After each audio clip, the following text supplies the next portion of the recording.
I'm Joel McCower here in GreenBiz studio with Ellen MacArthur, the founder and chair of the Ellen MacArthur Foundation.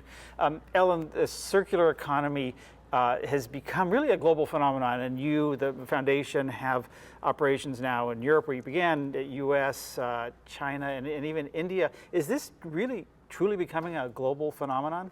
I think it's interesting to follow the journey of the last 6 years, because really 6 years ago this was all new. Circular economy didn't really exist, and Europe was where the first momentum took off, and then we came over here to the US, got involved with yourselves over here as well, and there's a definite feeling here in the US that the momentum's building. So Europe, US, there's building momentum. We have a C100 satellite network here in the US, also in Brazil we launched last year, so that's another area that's very interesting in circular economy, and the momentum is building. And then now we're doing studies in China and India. So we don't have operations as such there yet, but we're doing studies and looking into those areas, particularly around circular economy opportunity. Is there a way that you enter a new market, particularly like China or India, that is an entry point that people sort of get, or sort of becomes a rallying thing from which you can then build? I think what's the best way of working is to find kind of hotspots, or to find that there is a point of entry, but that could be different in any territory. It could be coming to the US and speaking at, say, 3 conferences, and then just getting a feel for questions, reactions, and then working out where you go from there. So there tends to be a bit of a little put your toe in the water first and see how things go, and then work out how the strategy works from there. Right. And does the circular economy take on a different flavor as you go from country or continent or subcontinent to one another?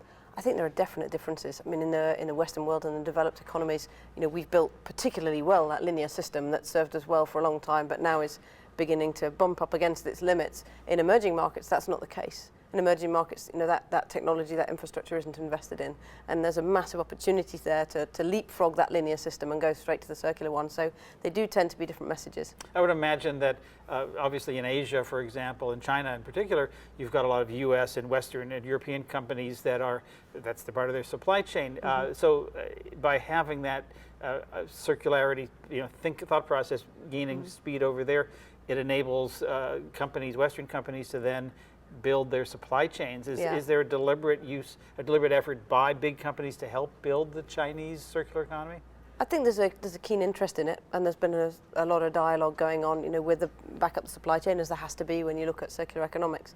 But there's also a Chinese interest from a governmental perspective in circular economy. It's in their 12th and 13th 5-year plans that China is working towards a circular economy. So it's the businesses link with China pull, but it's also there's a growing interest within China itself, from China, of making this happen.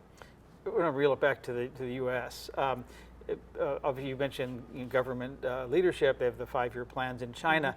We obviously don't have that in the United States. What is the role, potentially, of a federal government in the circular economy, or is it something that Washington should sort of lead, follow, or get out of the way? Oh, we have had many talks in Washington around circular economy, particularly around the plastics and the new plastics economy work. So there is strong dialogue there. But I'd say what's interesting with the circular economy is it's very much it's a pull. It's about a different economic rationale, it's about a different economic model, and it doesn't have to be driven by policy. You can begin to do this anyway now. You can accelerate it with policy. Policy can help things to happen more quickly, but actually the first 50% of economic rationale we found in that first report, that was possible without any policy changes whatsoever. So there's a pull from industry, which is a very, very good signal, and then policy can help that along later, so it doesn't have to happen initially. So it's 2016, in a couple of years, 2018, what's the story you want to be able to tell about the global impact of the circular economy? There's business, there's cities, regions, and there's education, and there's actual systems initiatives. So fantastic case studies, piloting out there, systemic change initiatives such as the new plastics economy, so a change in the way that we view plastic packaging and the way that's designed. I mean, that would be phenomenal if we could manage that within a few years. It's certainly on track to do that. Educationally, if every young person that left education saw a circular economy, that would change the world. Great. But that's not going to happen in 2 minutes. And the education work we do is global through universities and 14 to 19 program, but it takes time. Education takes time. And then businesses doing this as business as usual, that would be amazing. But it's all a process. There'll be some companies that come in, steal the margins. They'll go straight for circularity.